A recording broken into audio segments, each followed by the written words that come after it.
Dear students, this is part 2 video for ultimate analysis. अपने previous video में हम carbon and hydrogen estimation discuss कर चुके हैं। आज के वीडियो में हम डिस्कस करेंगे determination of nitrogen. So amount of nitrogen present in coal sample is estimated by Kjeldahl's method. Kjeldahl's method को जॉन जेल्डॉल ने 1883 में डेवलप किया था।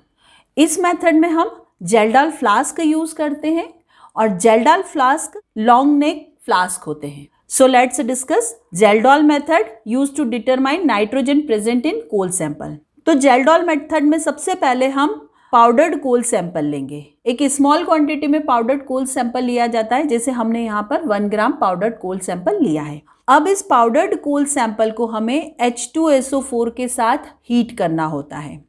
So we heat this powdered coal sample with H2SO4 in this long neck Geldal flask। और जब हम इस sample को H2SO4 के साथ हीट करते हैं तो इसमें हम K2SO4 ऐड करते हैं और CuSO4 ऐड करते हैं। K2SO4 H2SO4 के बॉइलिंग पॉइंट को इंक्रीज कर देता है। So this K2SO4 behaves like H2SO4 boiling point elevator और CuSO4 कैटलिस्ट होता है। CuSO4 के प्लेस पर हम मर्क्यूरिक ऑक्साइड भी यूज़ कर सकते हैं, लेकिन मर्क्यूरिक ऑक्साइड से हार्मफुल मर्क्यूरी वेपर्स निकलती है और दूसरा मर्क्यूरी अमोनियम आयन के साथ कॉम्प्लेक्स फॉर्म करता है जो कि ब्रेकअप नहीं हो पाता है। उस कॉम्प्लेक्स को ब्रेक करने के लिए हमें हाइपो का यूज़ करना होता है। तो इसलिए मर्क्यूरिक ऑक्साइड की जगह CuSO4 का यूज़ प्रेफर किया जाता है। कई बार CuSO4 को टाइटेनियम ऑक्साइड के साथ कॉम्बिनेशन में भी यूज़ किया जाता है। तो CuSO4 in combination with titanium oxide is more efficient than CuSO4। So this CuSO4 or combination of CuSO4 and titanium oxide is used as catalyst for this method। अब जब हम कोल सैंपल को H2SO4 के साथ हीट करते हैं तो जितना भी नाइट्रोजन कोल सैंपल में प्रेजेंट होता है वो रिएक्शन करके अमोनियम सल्फेट में कन्वर्ट हो जाता है। जब पूरा नाइट्रोजन जो कि कोल सैंपल में प्रेजेंट है अमोनियम सल्फेट में कन्वर्ट हो जाएगा तो सॉल्यूशन क्लियर हो जाएगा।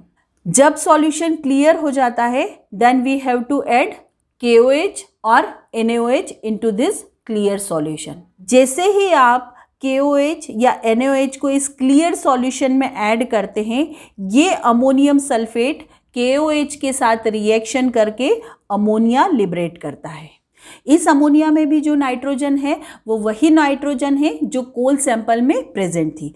अब ये जो अमोनिया लिबरेट हो रही है इस अमोनिया को हम एसिड में एब्जॉर्ब करवाएंगे।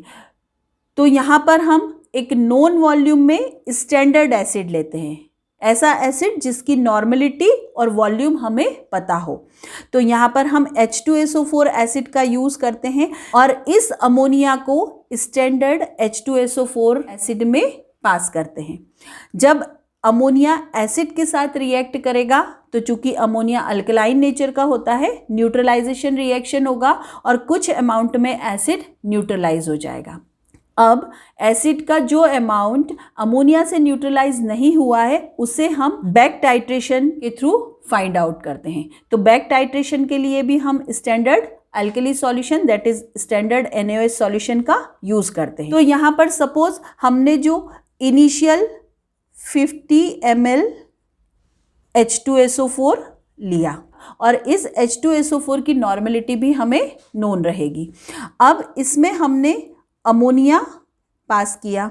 अब सपोज करो इस अमोनिया ने इसमें से 10 ml एसिड को न्यूट्रलाइज कर दिया। So this 10 ml is neutralised by ammonia. 10 ml acid ammonia से न्यूट्रलाइज हो गया। अब हम इस एसिड को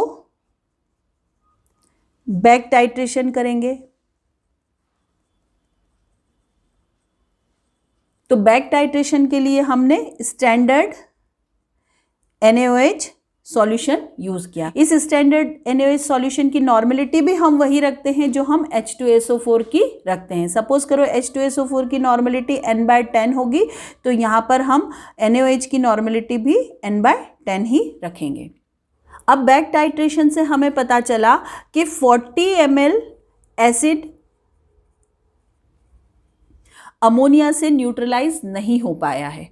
तो इनिशियली हमने लिया था 50 ml एसिड और अब 40 ml अनन्यूट्रलाइज्ड एसिड बच गया है। तो 10 ml एसिड अमोनिया ने न्यूट्रलाइज किया है। तो हमें ये वाला अमाउंट चूंकि फाइंड आउट करना होता है जिसको अमोनिया ने न्यूट्रलाइज किया है। This is the amount of acid neutralised by ammonia. इस अमाउंट का यूज हम फॉर्मूले में करते हैं।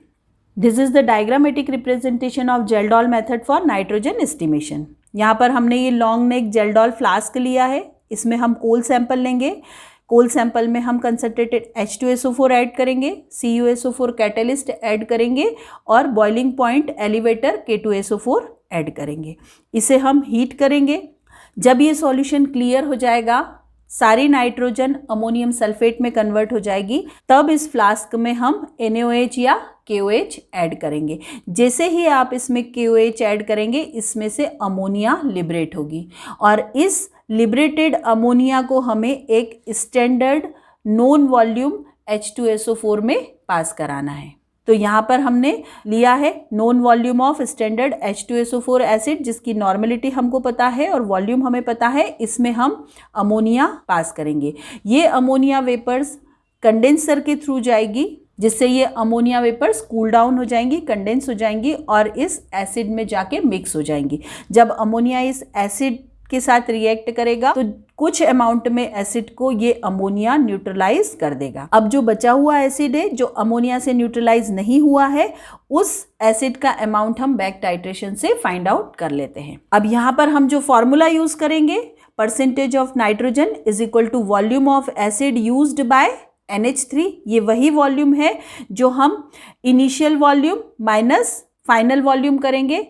जैसे हमने एग्जाम्पल में देखा था 50 माइनस 40, तो जो 10 ml हमें मिला था वो 10 ml यहाँ पर हम वैल्यू सब्सटीट्यूट करेंगे। So this is the volume of acid used by ammonia into normality of acid into 1.4 upon weight of coal sample taken.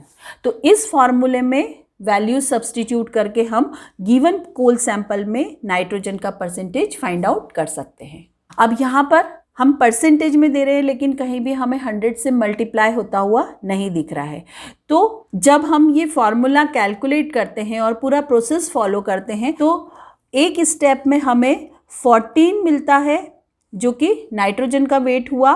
और नॉर्मेलिटी कंसेप्ट यहाँ पर चल रहा है, तो 1 लीटर के लिए यहाँ पर 1000 ml यूज़ करते हैं और जब हम इसे 100 से मल्टीप्लाई करते हैं इसको परसेंटेज में कन्वर्ट करने के लिए, तो ये इस तरह से 1.4 रह जाता है। तो इसी 1.4 को हमने यहाँ पर सब्सटीट्यूट किया है, तो इसीलिए यहाँ पर 100 से मल्टीप्लिकेशन नहीं बताया जा रहा है। इस फॉर्मूले को यूज़ करके आप गिवन कोल सैंपल में नाइट्रोजन का परसेंटेज फाइंड आउट कर सकते हैं। So this is all about estimation of nitrogen by Kjeldahl method in a given coal sample. तो स्टूडेंट्स, अगर वीडियो अच्छा लगा हो तो एक लाइक ज़रूर करें और मेरे चैनल इजी इंजीनियरिंग केमिस्ट्री को सब्सक्राइब करें। Thank you.